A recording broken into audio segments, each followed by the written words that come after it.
Olá, humanos! Nesse canal vamos contar histórias de terror, suspense e nonsense, com sons relaxantes para você ouvir e se arrepiar com os relatos. Não deixe de nos seguir para ajudar na divulgação do canal. Recomendável usar fones de ouvido. Escolha um lugar confortável e vem comigo.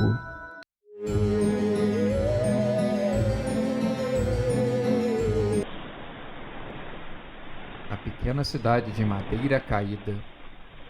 A última cidade subindo uma serra imensa, aonde fazia frio, dia sim e o outro também. Os moradores estavam se preparando para o melhor festival de cerveja do país, com direito a dezenas de cervejas artesanais e oriundas dos mais diversos cantos do planeta. A cidade ficava apinhada de subcelebridades, que todo ano iam ali gravar dezenas de vídeos para postar em suas redes sociais, ganhar engajamento. Fora que, como esse povo tem dinheiro, anda de festival em festival, experimentando as mais diversas comidas e bebidas. Mas um grupo de jovens, dessa vez não veio pela cerveja e nem pelas guloseimas. Eles tinham ouvido falar do castelo abandonado. Ele fica no pico mais alto da cidade, sempre envolto em nuvens e mistério. É conhecido como Castelo das Almas Abandonadas. Moradores locais dizem que a noite é repleta de sussurros e gritos de pessoas que estão sofrendo, como que queimando em um fogo brutal e eterno. As lendas obscuras assombravam os moradores. Eles diziam que na época do festival, como ocorre lá embaixo, do outro lado da cidade, não sabem que justo nessa época os espíritos ficam mais agitados. Parece que toda a movimentação da cidade os tira a paz, os inquieta. A líder local tentou falar com as autoridades sobre o caso. O máximo que ele fez foi ter mandado um padre ao local, com a sua equipe, para fazer uma reza e mandar para onde quer que tenha saído os espíritos, para que eles nunca mais voltem. O padre não relatou nada de diferente. Disse que estava tudo certo, exceto pelas teias de aranhas, que tinham tomado o local para si. Os jovens tinham se reunido na praça. Depois de terem tomado bastante cerveja, convenceram um jovem que morava no alto os guiar até o Castelo das Almas Abandonadas. A princípio, o jovem negou, visivelmente com medo. Mas depois que colocou a mão em algumas notas de dinheiro, logo se animou e resolveu ajudar. Pegou a sua van e disse que começaria a excursão. Conforme eles iam subindo, o frio aumentava. Os jovens tiveram que fechar seus casacos e apertarem o peito, na esperança de se esquentarem, nem que seja por um pouco. A subida parecia interminável, mas dali eles já conseguiam ver uma parte do castelo. A que não estava toda coberta por nuvens. Um deles suspirou. Achou o castelo tão imponente. Como será que ele foi construído? E quem mandou construir? Perguntou um dos jovens. O morador local logo começou a explicar a história da construção, coisa que seus avós tinham contado para seus pais, que logo contaram para ele. Algo passado de geração em geração. O nome do dono havia sido guardado em sigilo. Era de um empresário muito conhecido no país. Ele usava o castelo como refúgio da cidade grande. Excêntrico que só, preferiu o luxo de um castelo isolado do que uma casa na beira da praia. Vai entender a mente do ser humano. Uma centena de pessoas tinha participado da construção. Uma obra que fora marcada por muitas mortes acidentais. Pessoas caindo de uma grande altura, outras fulminadas por raio, enfim, uma infinidade de mortes estranhas. Nenhuma delas ganhou sequer uma nota de rodapé nos jornais da cidade. Mas a família das vítimas seguiu brigando, sofrendo. Nada fora feito. O fim das obras deu um certo alívio para quem ainda trabalhava nela, e acabou que o excêntrico empresário usou o castelo poucas vezes. Um dia, foi encontrado morto sentado na poltrona, com um jornal caído em seu peito. Depois da sua morte na cidade, O castelo ficou lá, abandonado, um local para se evitar e manter distância. Os jovens no carro gostaram e aprovaram a história. Assim que o carro estacionou, o guia disse que ficaria nele, que não tinha coragem de entrar. Um dos jovens, então, empurrou uma pesada porta de madeira, e eles entraram no castelo, iluminando a sala principal com a potência de suas lanternas. Volta e meia, um deles dizia ter avistado um vulto passando. Acontece que outros que ainda não tinham visto não acreditavam na história. Achavam que era uma espécie de brincadeira de mau gosto. Acontece que uma hora todos já tinham visto pelo menos um vulto, até a hora que eles chegaram no porão da casa. Eles iluminaram a escada que parecia descer até o infinito. Câmeras com luzes gravavam tudo. Mesmo sem internet, a gravação seria para edições futuras, e com certeza eles lançariam na internet. Já imaginavam as milhões de visualizações que eles teriam. Será que o porão seria o limite? A barreira final para aqueles jovens? Eles tinham parado na frente e nenhum deles estava disposto a dar o primeiro passo. Desce logo, homem. Você que deu a ideia de vir até aqui. Você tem que dar o primeiro passo. O jovem, que nas redes sociais era o mais popular deles, realmente tinha que dar o primeiro passo. Como ficaria o vídeo se fosse justo ele a dar para trás? Fugir correndo com o rabo entre as pernas. Não pegaria muito bem entre seus seguidores. Com muito medo e querendo não aparentar, ele começou a descer, tentando iluminar a escada estreita. Os outros o seguiram, dando passos vacilantes. Assim que chegaram, viram uma enorme porta de madeira. O jovem que estava na frente deu uma olhada para trás. Todos o encorajaram a abrir a porta. Lentamente, ele empurrou, e a porta revelou o seu interior. Era o que se esperava de um porão. Caixas velhas, móveis não utilizados ou quebrados, e muita bagunça e sujeira. Até que algo inesperado aconteceu. Eles estavam filmando. O registro fora perdido, mas a lembrança dos jovens não os deixa enganar.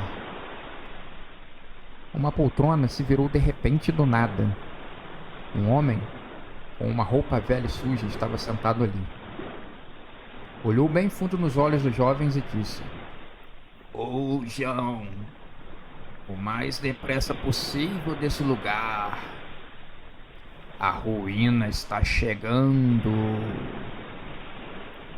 Nessa hora, uma ordem de espíritos com ferramentas de obra nas mãos surgiu da parede lateral do porão, quebrando os alicerces do castelo. Os jovens nem precisaram esperar o velho da cadeira terminar de falar. Já corriam desabalados para o castelo afora. O guia sentia que algo estranho estava acontecendo. Não sabia se fugia ou se esperava os jovens, se é que ainda estavam vivos. Quando ele engatou a primeira marcha, ele viu os jovens correndo, desesperados. Cada um entrou da maneira que conseguiu na van. O importante era só dar o fora dali o mais rápido possível. Um grande estrondo e o castelo veio abaixo, pedra por pedra, demolido, destruído. O fim de uma era que não chegou a ser próspera e nem duradoura. A decadência que chegou cedo demais. Os celulares e os registros, só um dos jovens conseguiu salvar, mas que misteriosamente tinha sumido da gravação. O resto dos aparelhos jazia entre os escombros do castelo. Nas redes sociais, quando eles contou o que havia acontecido, ninguém acreditou, e eles passaram a ser ridicularizados. As pessoas tendem a não acreditar no absurdo, mas existem muitos segredos esperando para serem revelados.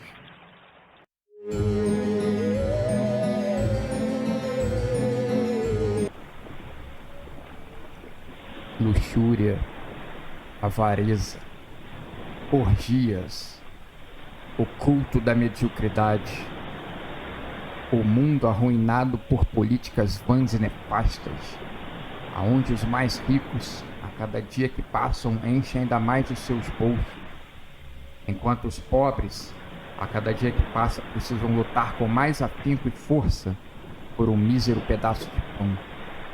pessoas ostentando e desperdiçando, vivendo em um mundo completamente à parte, uma verdadeira ode ao mal, virando as costas para o que realmente importa. Estive presente em uma festa dessas quando ainda era criança.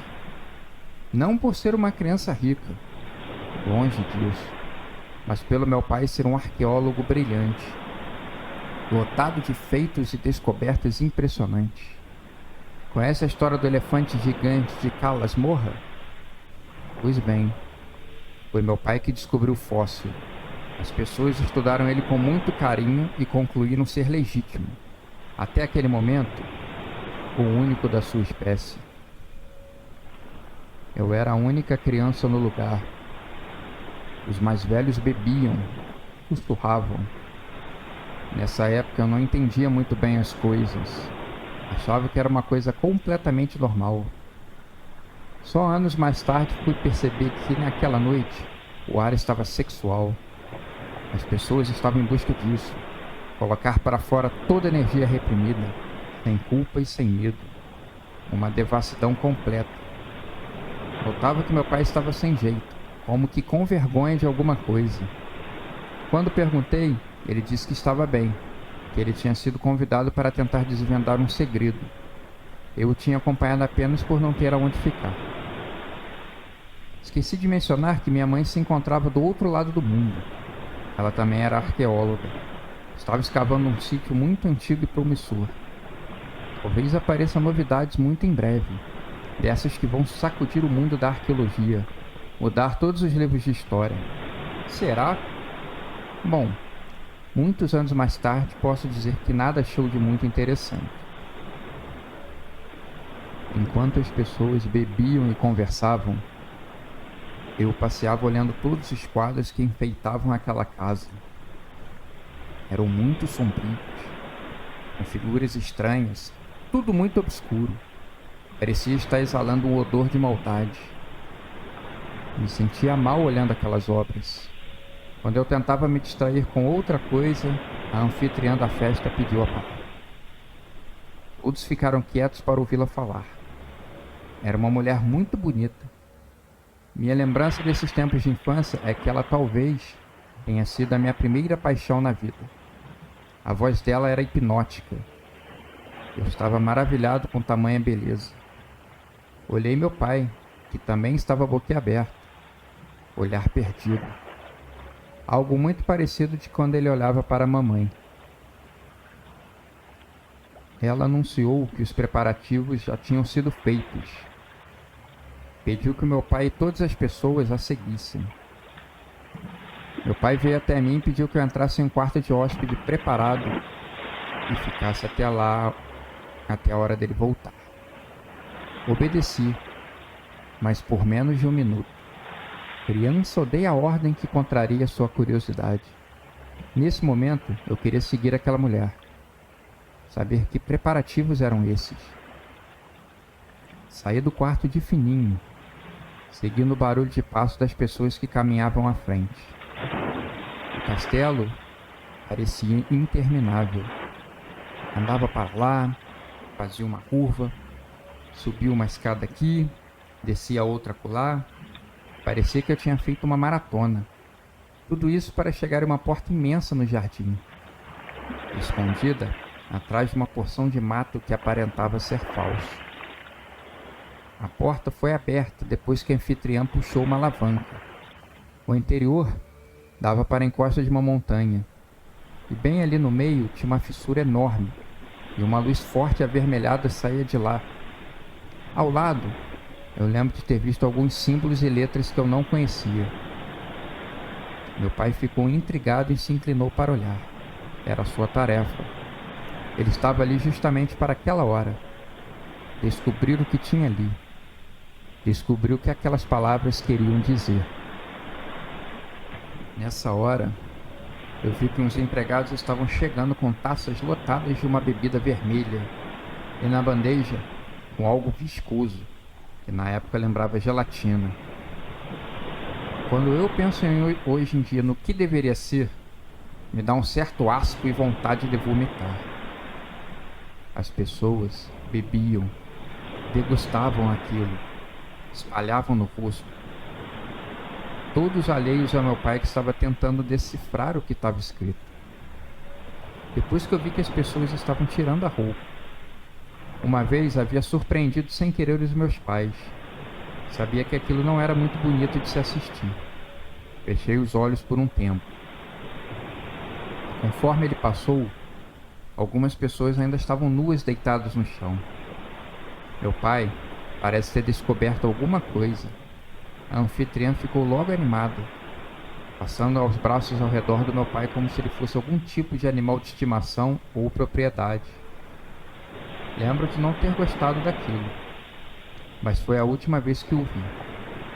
Ele foi até umas pedras ao redor procurando aquilo que tinha lido, até que encontrou uma pedra falsa, a retirou, e ali tinha uma pequena alavanca de metal bem gasto. Meu pai não quis puxar, estava com receio de alguma coisa. Nada daquilo fazia sentido, mas a anfitriã, animada com a descoberta, abaixou com toda a força. Por alguns segundos, nada. Depois a luz vermelha começou a aumentar de intensidade e a gigante porta se fechou. Não pude ver mais nada.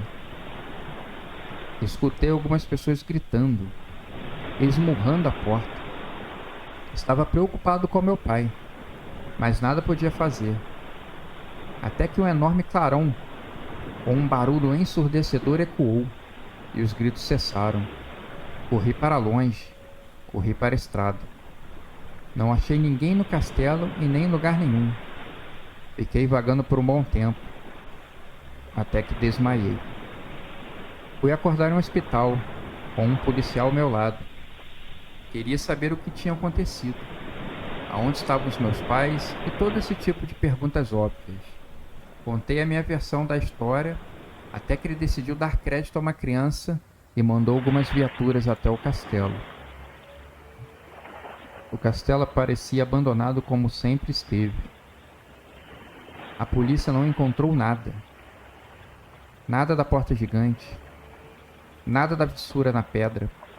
Ninguém morando ali. Era um castelo realmente abandonado, tomado por teias de aranha e sujeira. Minha mãe veio correndo da sua viagem para ficar comigo. Fui orientado a ir a uma psicóloga uma vez por semana. A todo instante, eu perguntava do meu pai. Minha mãe disse que ele já estava em um processo de separação. E nesse momento, ele deveria estar revisitando algum lugar em outro lado do mundo. Sinto saudades dele até hoje.